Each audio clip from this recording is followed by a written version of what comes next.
Hi friends, nice to see you, and in this video I want to tell you about grandmaster Jan Timman. He passed away today in February 2026, but he leaves behind a legacy marked by brilliant creativity and a lifelong dedication to the game. And also I recommend you to watch a game from Jan Timman, and also one of the best games from this player is battle between Anatoly Karpov, and let me show you one of this game. So in this battle we saw 21 games, also you can watch them by yourself, but now I want to show you one of the best game, for my opinion, between 12 world champions, Anatoly Karpov. So Karpov was black and Jan Timman was Karpov was white and Jan Timman was black. So after knight f3 c5, if Karpov played e4, that was Sicilian defense, but he played c4 and it's English opening. Symmetrical variation, and in this position white has some moves like g3, e3, d3, even b3 is possible, but Karpov played d4. Also d4 is a good move, and also in this position black has some opportunities like e6 in this game, also d6, even knight d6, g6 also playable.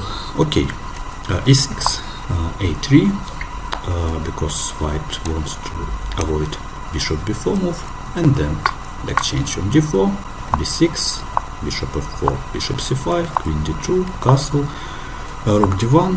So very good game by both players. Then bishop b7, fianchetto, white square bishop, and then bishop d6, exchange on d6, rook c8, attack pawn on c4. Then Karpov played e3, rook e8, f3, because white cannot develop bishop on e2,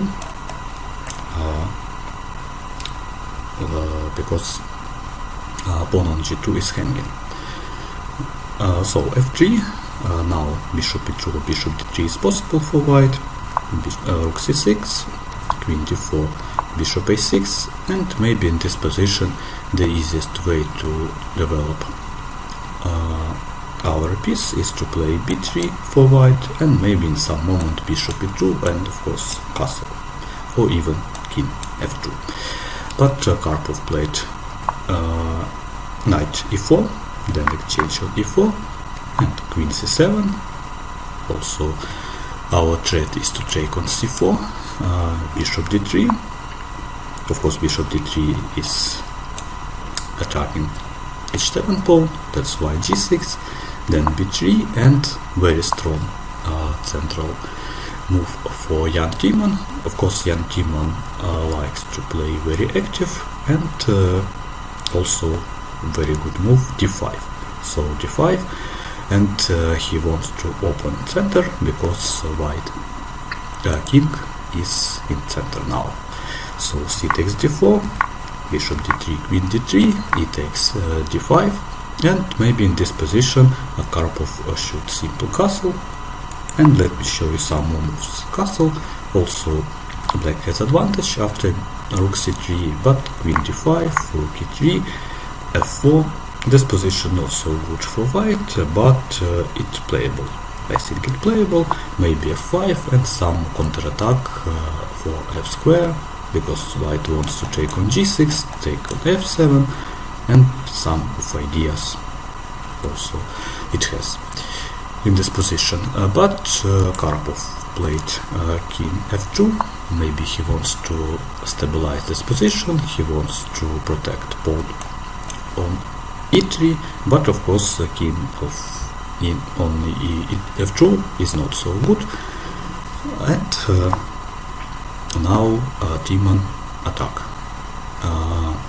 Queen on d3, queen d5, rook e3, and rook d2, because it's very difficult for white to continue development, because if rook f1, then pawn on h2 is hanging, and this position is not so good. Maybe rook h2 e1 is better, but we can exchange two rooks. Then queen h2 is possible, queen c1 also very good move, then take on a3, and this endgame is very bad for white, and also maybe this position is completely winning for black if black plays ideal.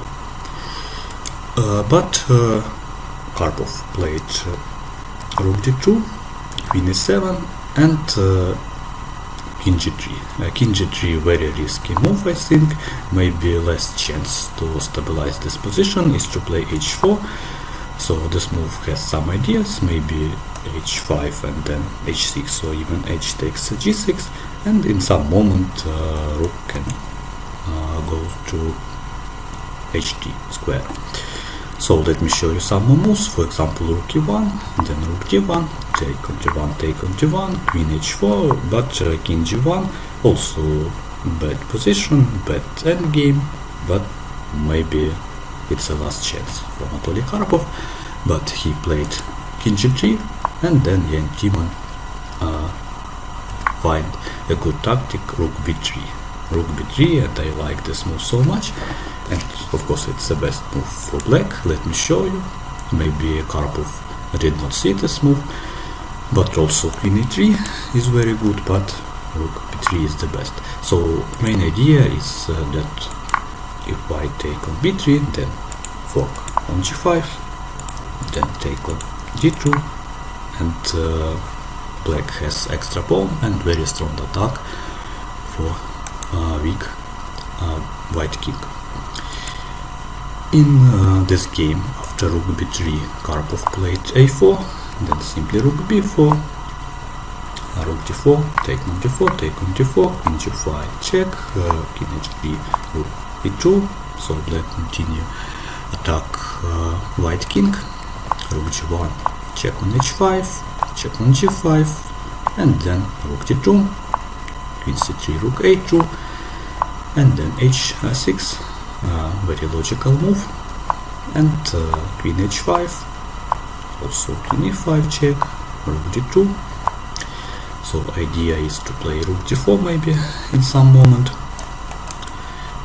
check on f5, g5, and in this position queen e4 is the best move, but also black can simply take on e4, and this rook endgame is completely lost for white. Let me show you some more moves. For example, rook d4 or rook e2, rook a2, and maybe in this position also Karpov should resign, but after queen h6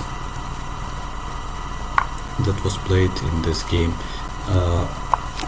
Karpov resigned immediately after queen f4. Let me show you some more moves. Queen f4, king h3, and then g4. The easiest way to win in this position, because after take on g4, then queen h6, extra queen for black, and of course it's a winning position. So very good game for Jan Timman, maybe one of the best game for this very talented grandmaster, and you see accuracy about 100% for black, and against Anatoly Karpov, one of the best chess player in the world in 20th century. So I hope that you like this game, and if you want, you can watch some more games from Jan Timman. Goodbye and see you next time.